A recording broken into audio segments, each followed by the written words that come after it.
Hola a todos, sean bienvenidos a un nuevo video del mundo de la microbiología. Si recuerdan, en el capítulo anterior lo dejamos con que íbamos a terminar el hormiguero y en este vamos a hacer la mudanza de las hormigas. Aquí tengo yo preparado el tubo, este hueco de acá que sería la entrada principal, lo voy a cerrar con algodón. Aquí tengo pues todo preparado ya, todo listo. Y aquí tenemos el otro hormiguero que contiene la colonia, y si se dan cuenta, este hormiguero es un poco más delgado que el anterior. Lo primero que vamos a hacer es humedecer la esponja, y para eso aquí tengo yo todo preparado. También vamos a necesitar algodón, y pues aquí tengo el agua, pinzas, todo preparado. Este algodón es porque mi hormiguero tiene dos accesos y vamos a tapar este de acá. Así que voy a tapar este acceso. Para eso simplemente agarramos un poco de algodón y lo hacemos bolita. Y ahora hay que tapar el acceso. Creo que este algodón es demasiado grande. Un poco menos.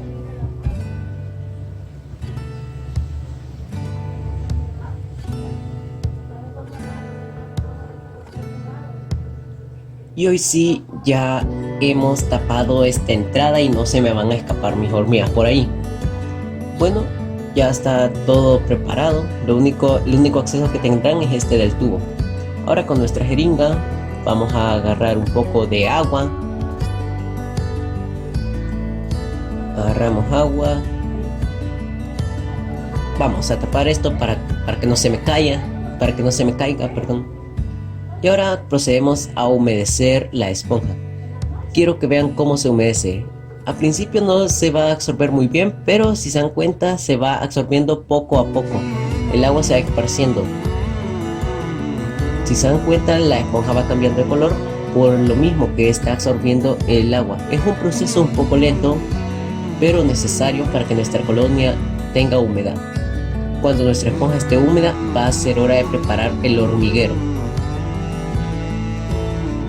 Bueno, la esponja ya está lo suficientemente húmeda y pues hoy este hormiguero lo voy a tapar para que las hormigas vean oscuridad acá y comiencen a mudarse.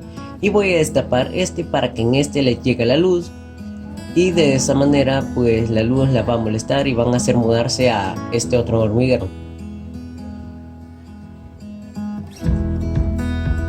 Y bueno, después de una larga mudanza que ha sido muy costosa y muy estresante para las hormigas, aquí las tenemos. No pude grabar el video pues porque era demasiado largo. La hormiga reina se ha mudado a esta parte de acá. Ahorita mismo casi no la van a poder ver, pero pronto le quitaré este papel rojo para que la puedan ver. Aquí tenemos a la hormiga reina y pues ahorita le voy a quitar esto rojo para que la podamos observar mucho mejor. Esto rojo se lo he puesto ya que a las hormigas les molesta la luz y no pueden ver lo rojo, entonces la luz roja no les molesta. Aquí las tenemos ya. Y como pueden ver, se ve bastante bien.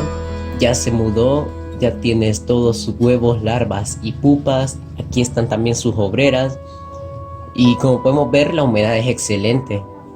Ahí pueden observar a algunas de sus obreras. Y pues la verdad es que ha sido un poco costosa la mudanza, pues por el tema de que las hormigas se estresan, la hormiga reina puede llegar a morir del estrés. Lo recomendado es que la mudanza se realice cuando ya tengan 16 hormigas o más en el hormiguero. Ya casi de esa forma pues no va a haber mucho riesgo de que se mueran. Siempre se van a morir algunas hormigas por el estrés que les genera una mudanza. Bueno, aquí las tenemos. Ustedes las pueden observar de verdad. Aquí de hecho hay una larva. Les voy a hacer un poco más de zoom para que las puedan ver. Aquí justo donde les estoy señalando está la larva. Esa cosa como ovalada es la larva. Ahí tenemos a las hormigas obreras. Las nurses serían en este caso porque cuidan huevos, larvas y pupas, y que de hecho a esto se le conoce como prole. Así que de ahora en adelante le vamos a decir prole, que están cuidando a la prole.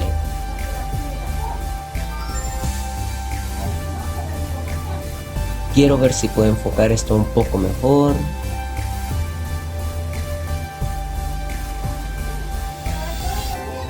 Y bueno, pues como le decía en el anterior video, hay muchos riesgos en una mudanza y también hay unos beneficios. La mudanza generalmente se hace porque una hormiga, bueno, la colonia ya no tiene espacio en el hormiguero donde seguir creciendo, y cuando ya no tiene más espacio, la hormiga reina deja de poner huevos, porque si no se quedarían sin menos espacio. Entonces aquí hay dos opciones: la podemos mudar a un hormiguero mucho más grande, que tenga más cámaras, más espacio, o las podemos ampliar, que sería colocarle otro hormiguero para que habiten en ambos hormigueros. Generalmente en una mudanza, cuando la hormiga reina ya se ha pasado y las hormigas y los huevos, siempre esperamos a que pasen y retiramos el tubo de conexión para que ya no vuelvan a este anterior hormiguero. Pero en las ampliaciones lo que se hace es no se retira eso, sino que se deja eso, ya que nada más lo estamos expandiendo, estamos aumentando el espacio. Y bueno, así sería pues como se han mudado. Eso sería todo. Decidí mudarlas porque pues en el anterior hormiguero no se podía ver. De hecho en este sí las podemos observar mucho mejor, ya que pues el fondo y también la tapadera, el techo es transparente, son de acrílico, y es por eso que las podemos ver. Aquí les voy a acercar para que la puedan observar bien. De hecho ahí podemos ver a una obrera, ahí tenemos a la reina. Esta especie creo yo que es Pheidole pallidula, pero voy a seguir investigando más para traerles exactamente qué especie es. Y de hecho la hormiga reina ha puesto varios huevos y los huevos ya han crecido, ya se han hecho larvas. Yo con esto me despido, nos vemos en un siguiente video en el que les traeré algunas noticias que serán buenas para ustedes y buenas para mí. Yo me despido, soy del mundo de la microbiología y nos vemos hasta un próximo video. Adiós.